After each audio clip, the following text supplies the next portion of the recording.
Welcome to Public TV news with Akhila. బులెటిన్లో ముందుగా headlines.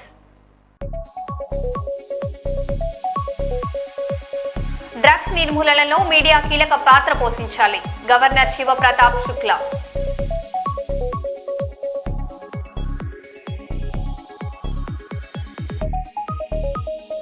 Municipal వారి నిర్వాహకంతో నిలిచిపోయిన బిల్లులు, కష్టాల సునామీలో కాంట్రాక్టర్.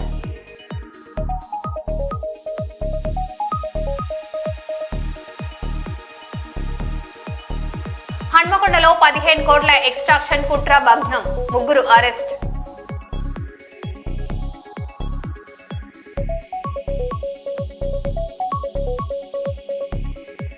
ఇండోనేషియాలో బ్రహ్మణన్ ఆలయాన్ని సందర్శించిన ప్రధాని మోదీ.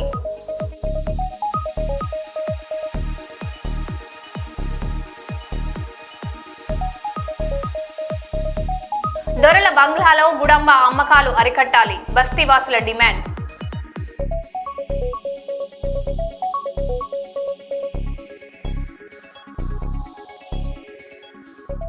ఇక వివరాల్లోకి వెళ్తే, రాష్ట్ర గవర్నర్ శివప్రతాప్ శుక్లా మీడియా ప్రతినిధులతో సమావేశమై డ్రగ్స్ నిర్మూలనపై కీలక సూచనలు చేశారు.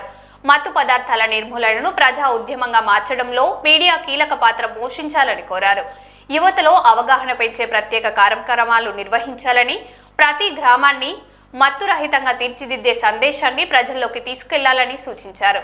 ప్రభుత్వం, ప్రజలు, మీడియా సమిష్టిగా కృషి చేసినప్పుడే డ్రగ్స్ రహిత తెలంగాణ లక్ష్యం సాధ్యమవుతుందని గవర్నర్ పేర్కొన్నారు.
By Honorable Governor Sir on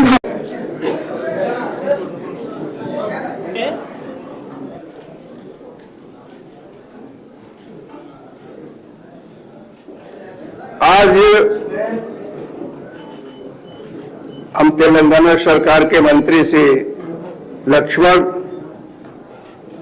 और डिप्टी चेयरमैन लेजिस्लेटिव काउंसिल बंदा प्रकाश के साथ, सभी अधिकारियों के साथ नशा मुक्त भारत अभियान की शुरुआत इन दोनों जिलों से किया है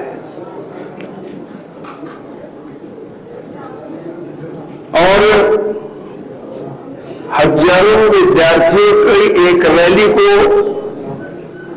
फ्लैग ऑफ कर करके रवाना किया है।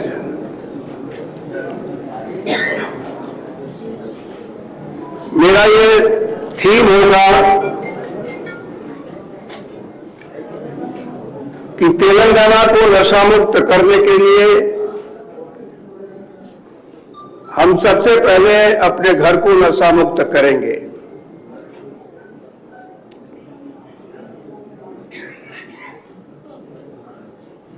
वारंगल और हनुमकुंडा डिस्ट्रिक्ट, इन दोनों को जो संदेश गया है, मुझे लगता है कि उसमें सबसे महत्वपूर्ण रोल अगर कोई करेगा तो आप सब लोग हो। यह अभियान बिना मीडिया के सफल नहीं होगा। मीडिया जब अपने इस अभियान को बार बार लोगों के बीच ले जाएगी तो लोग नशा मुक्त होने का काम निश्चित रूप से करेंगे।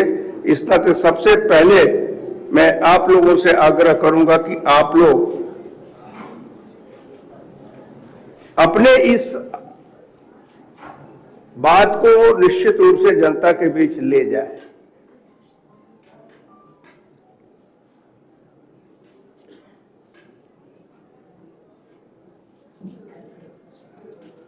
हमने उसमें टीबी मुक्त भारत का भी चर्चा किया है।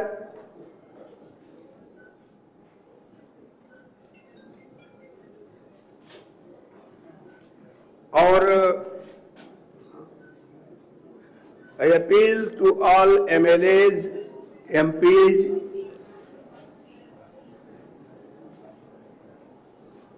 कलेक्टर्स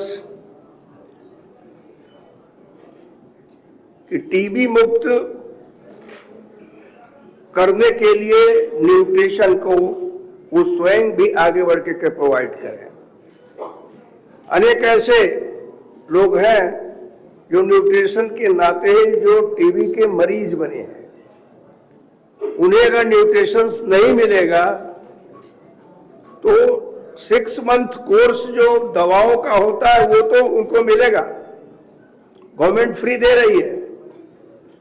मैं अधिकारियों से भी इस बात की अपील करूंगा कि आवश्यकता पड़ने पर वह भी निक्षय मित्र बने और 1-2 जो भी उपयुक्त हो ऐसे टीबी रोगियों को गोद लेकर के उनके न्यूट्रिशन का प्रबंध करें।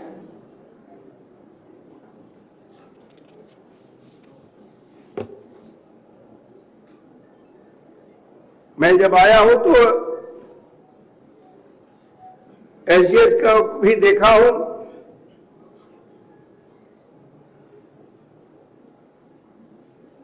उसमें जरूर उनको मार्केट की उपलब्धता जिला प्रशासन मिलकर के कराने का काम करे, नहीं तो उनका परिश्रम अधिक होगा, लाभ कम होगा। इस नाते डिस्ट्रिक्ट एडमिनिस्ट्रेशन को इसके संदर्भ में विचार करने की आवश्यकता है।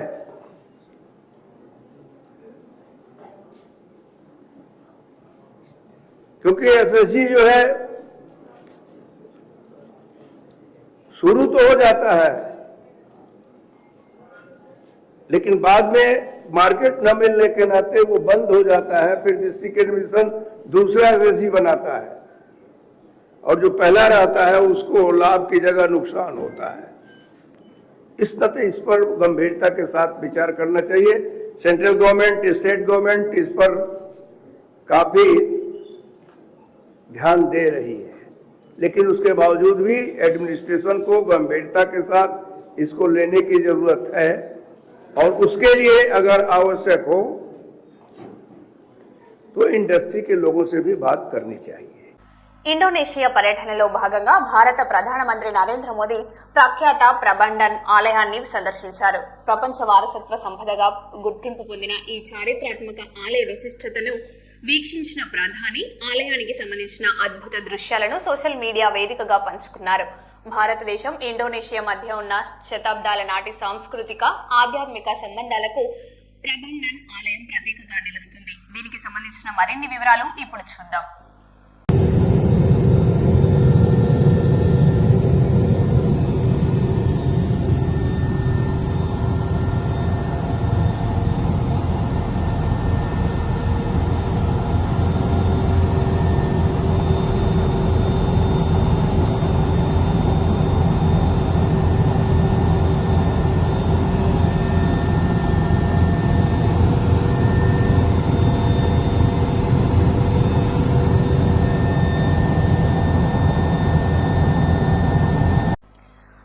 జిల్లా బనగానపల్లిలో నిర్వహించిన భారీ బహిరంగ సభలో ముఖ్యమంత్రి నారా చంద్రబాబు నాయుడు సమక్షంలో నంద్యాల ఎంపీ డాక్టర్ బైరెడ్డి శబరి భావోద్వేగ ప్రసంగం చేశారు. రాయలసీమ అభివృద్ధి, రైతుల సంక్షేమం, ప్రజలకు ఇచ్చిన హామీల అమలుపై రాష్ట్ర ప్రభుత్వం చిత్తశుద్ధితో పనిచేస్తుందని ఆమె పేర్కొన్నారు. ముఖ్యమంత్రి చంద్రబాబు నాయకత్వంలో రాష్ట్రం అభివృద్ధి దిశగా వేగంగా ముందుకు సాగుతుందని స్పష్టం చేస్తూ ప్రజల ఆశీస్సులతో మరిన్ని అభివృద్ధి కార్యక్రమాలు చేపడతామని తెలిపారు.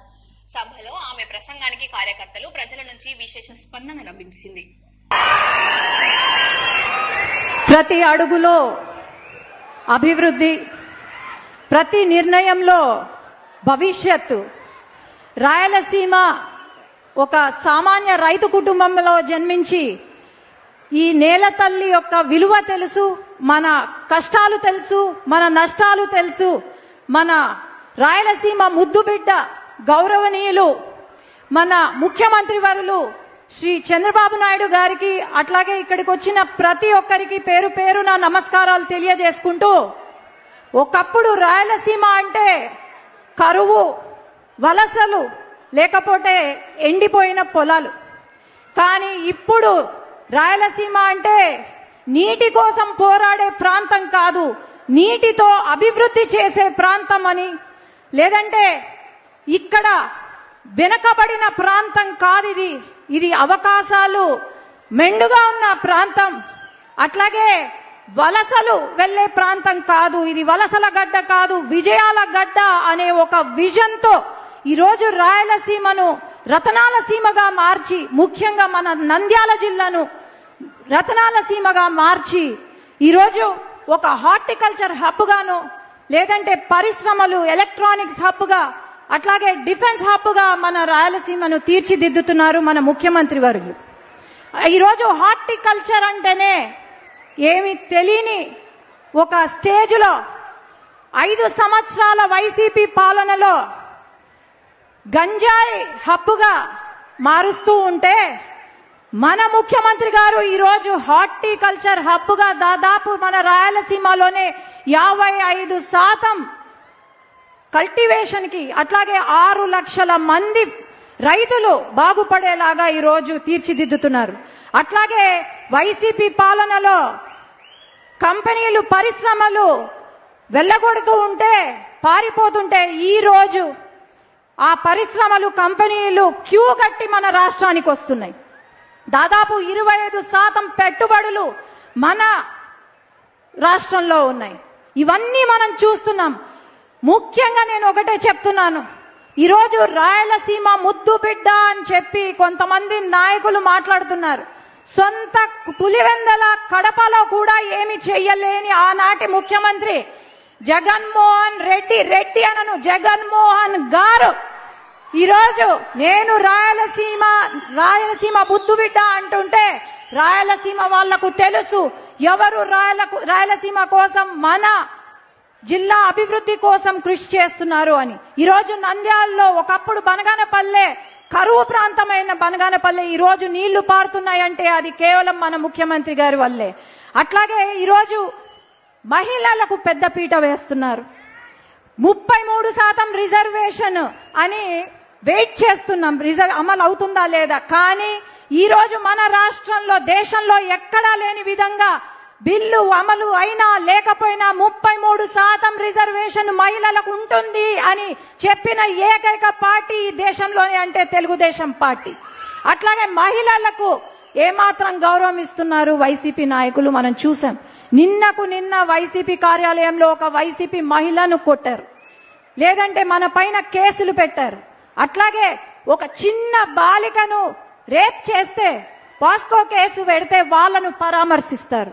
ఇది వైసీపీ నాయకులకున్న మరి ఏమనాలో అర్థం కావట్లేదు.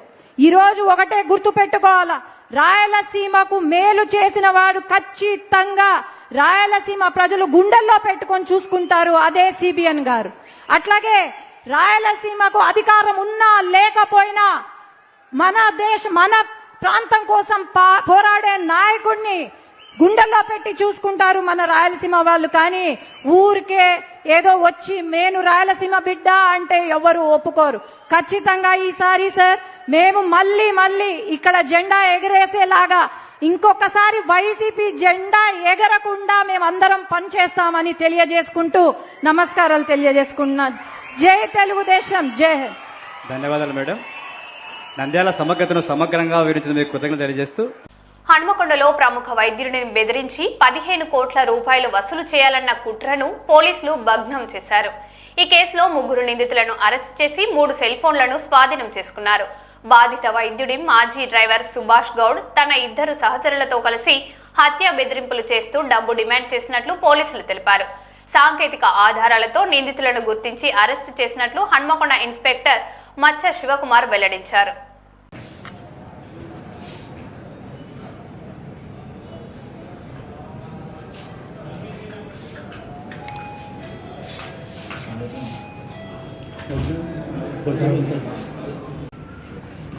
ఈ నెల 2వ తారీఖు జూలై నెల రాత్రి 9:30 గంటలకి సుమారు ములుగు క్రాస్లోని ఒక ప్రముఖ హాస్పిటల్ యొక్క వైద్యునికి ఒక అన్నోన్ పర్సన్ నుంచి కాల్ చేసి తనని చంపడానికి 15 కోట్ల రూపాయలు సుపారీ ఇచ్చినారని, తనని చంపడానికి ప్లాన్ చేసినామని, తను రక్కీ చేసినామని చెప్పి బెదిరింపు కాల్ వస్తుంది. తాను చెప్పకుండా ఉండాలంటే మాకు డబ్బులు ఇవ్వాలని బెదిరించి కాల్ పెట్టడం జరుగుతుంది.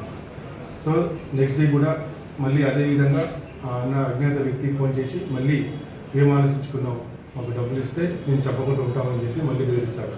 సో ఆ డాక్టర్ వెంటనే మా పోలీసులకు ఆశ్రయించగా కేసు నమోదు చేసి దాన్ని దర్యాప్తు చేయడం జరిగింది. దర్యాప్తు చేపట్టి మేము 3 అక్యూజ్లను అరెస్ట్ చేయడం జరిగింది. ఈరోజు రిమాండ్ పంపడం జరుగుతుంది. సో ఇందులో మెయిన్గా నిందితుడు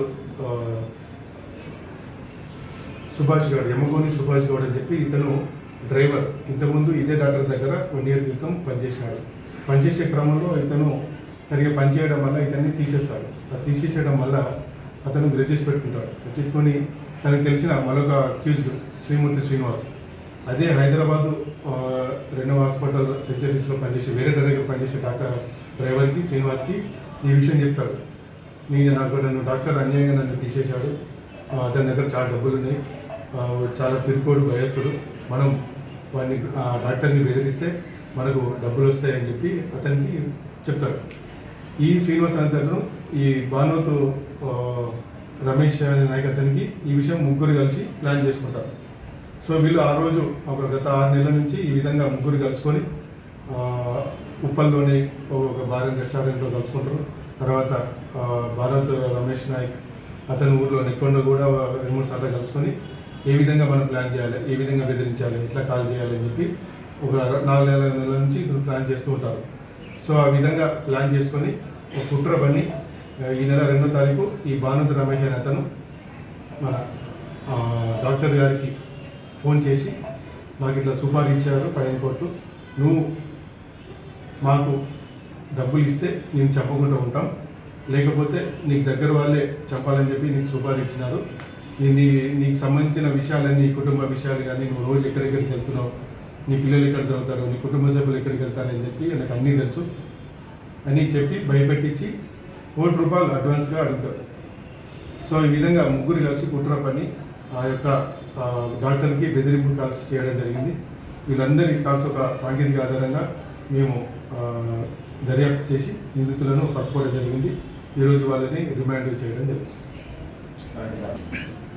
3 మీద ఎటువంటి కేసులు లేవు.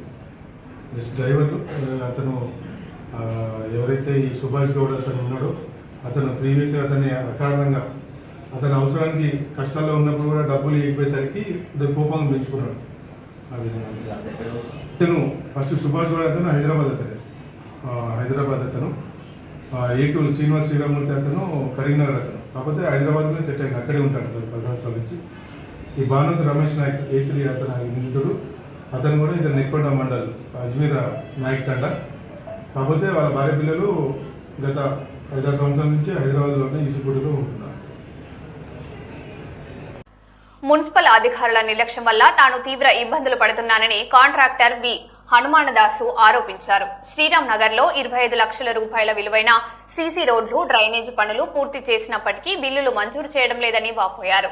అప్పులు చేసి పనులు పూర్తి చేశానని, ప్రస్తుతం అప్పులు తీర్చలేక కుటుంబంతో పాటు ఆర్థికంగా కష్టాలు పడుతున్నానని తెలిపారు.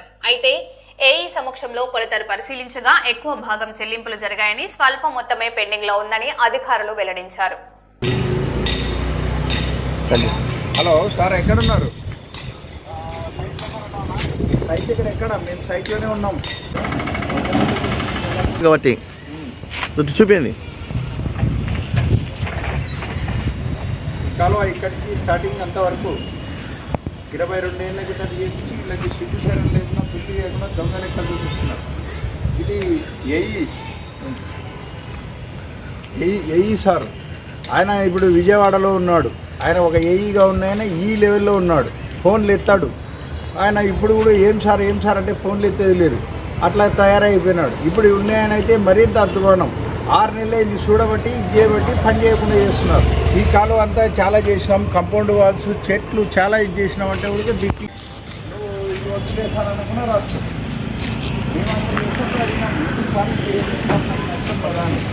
అప్పుడు ఏమన్నారు వాళ్ళు, ఏముండేదా 26 లక్షలు ఆయన ట్రాన్స్ఫర్ అంటే కూడా బంగపోయినాం.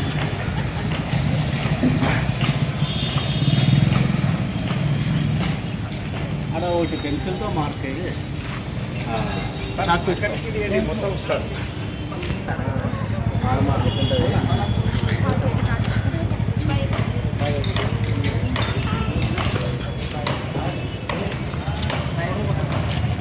ఎంత సార్ ఇవ్వడు.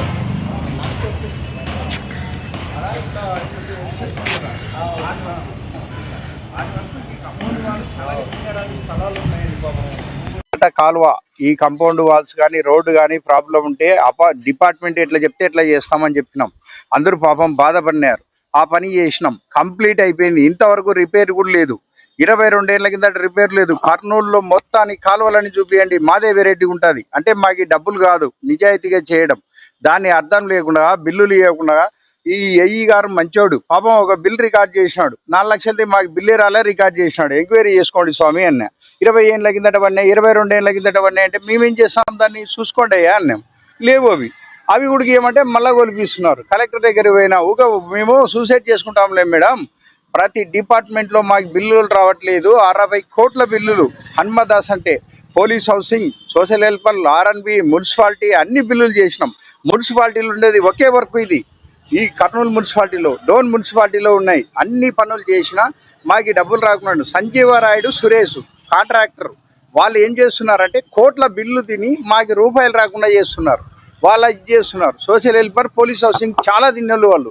అవి డీటెయిల్ లేకుండా చేస్తున్నారు. అదేం సార్ అని చెప్తే మమ్మల్ని బెదిరిస్తున్నాడు. కట్టు ఈ కాలువది ఇది ఈడ మున్సిపాలిటీలో ఇది ఒకటే. ఇది 26 లక్షలు పని చేసినాం. 26 లక్షలలో వాళ్ళు రూపాయి ఇవ్వకుండా 2 లక్షలు రాసినాయి ఉన్నాయి. లేపా 2,20,000 వచ్చినాయి, మిగతావన్నీ ఇవ్వండి అని లెటర్ రాసినాయి ఇవ్వకున్నారు. ఎంక్వైరీ చేస్తున్నారు.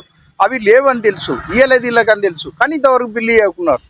మరీ దారుణం అవుతుంది అని ఈ మున్సిపాలిటీ మానేసి వేరే డిపార్ట్మెంట్ చేసిన అక్కడ కూడా డబ్బులు ఇవ్వకున్నారు. ప్రతిదీ ప్రాబ్లం అవుతుంది. అది జరుగుతుంది. కనీసం ఈ మున్సిపాలిటీలో నాకు హెల్ప్ చేయాల. ఈ ఒక్క బిల్లు అన్న ఇవ్వండి అయ్యా, ఖర్చులకు లేవు, మాకు పిల్లల డబ్బులు లేవు, ఎవరిని అడుక్కులేను. నేను ఆడపిల్లల కంటే చాలా పనులు చేసిన. ఒక్క సంవత్సరంలో శ్రీరామ్ నగర్ నందు టీడీపీ ఆఫీస్ వెనకాల డ్రైన్ వర్క్ చేసినారు హనుమదాస్ గారు. ఆయనకు పార్ట్ బిల్ వచ్చేసి 2 లక్షల చిల్లర ఒకసారి వచ్చింది. సెకండ్ టైం వచ్చేసి 4 లక్షలు చేసినారు అప్పట్లో ఉన్న ఏఈడిఈలు. ఆ 4 లక్షలు నా అకౌంట్లో పడలేదని అంటున్నారు. అది అకౌంట్ సెక్షన్లో నా ఎంక్వైరీ చేసుకుంటాను. లేదు ఇప్పుడు 14 ఏళ్ళు అయిందండి. ఇది రికార్డ్ అంతా పాత ఏఈలే చేసినారు. ఫైనల్ బిల్లుకి మేము రికమెండ్ చేసినాము. ఫైనల్ బిల్లుకి రికమెండ్ చేస్తే టోటల్గా 8,000 వచ్చేది ఉంది. ఒకటి 2 lakhs పార్ట్ 1 బిల్లు, పార్ట్ 2 వచ్చేసి 4 lakhs చిల్లర. ఇప్పుడు ఫైనల్ బిల్లు డివియేషన్ అవన్నీ మేము రికమెండ్ చేసినాము. పాత ఏఈలవే సంతకాలు ఉన్నాయి దీంట్లోన. ఇప్పుడు మేము కొత్తగా వచ్చినాము కాబట్టి మేము దీనికి రికమెండ్ చేసినాము ఫైనల్ బిల్లుకి. ఫైనల్ బిల్లు చూస్తే 8,000 వస్తుందని తెలియజేస్తున్నాం. మరో బులెటిన్లో మళ్ళీ కలుద్దాం. Stay tune.